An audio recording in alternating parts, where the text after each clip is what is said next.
Perbedaan jurusan teknik informatika, sistem informasi, dan teknik komputer. Jurusan ini punya fokus sama tujuan yang berbeda, cuma dari segi mata kuliah itu beberapa ada yang sama. Yang pertama ada teknik informatika.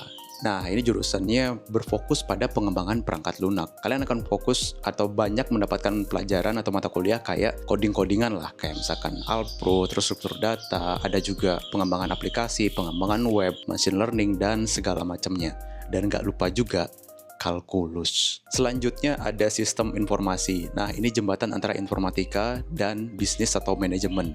Jadi dia nggak fokus banget teknologinya, dapat teknologi misalkan kayak mata kuliah struktur data, terus Alpro, nah itu dapat juga. Tapi dia nggak bener-bener ngedalamin banget, nggak sebanyak teknik informatika untuk perkodingannya karena dia ada bisnis dan manajemennya juga. Dan yang terakhir ada teknik komputer. Kalau misalkan informatika itu lingkupnya perangkat lunak, teknik komputer adalah perangkat kerasnya. Untuk mata kuliahnya itu ada struktur data juga, rangkaian elektronika, dan desain rekayasa sistem.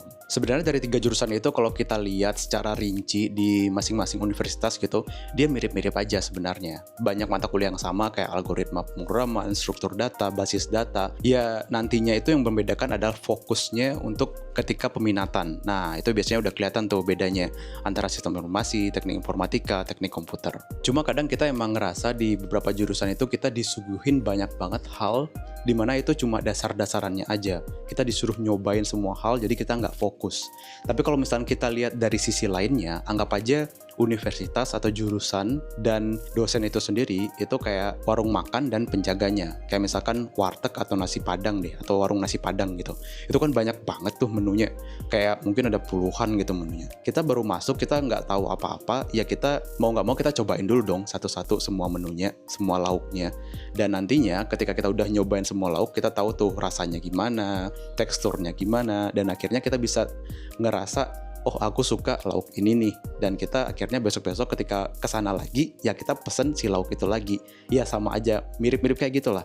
Jadi kayak kita nyobain semuanya dulu, ketika nantinya kita udah tahu pasnya yang mana, ya kita akan fokus ke hal itu aja. Jadi yang nentuin kita mau kemananya sebenarnya dari kita sendiri. Kayak universitas atau jurusan dan mata kuliahnya itu ya cuma memberikan pilihan untuk kita aja untuk nyoba-nyoba dulu. Ya tentu analoginya bisa benar bisa salah ya. Tapi ada aja sih sebenarnya hal-hal yang nggak bisa kita kontrol.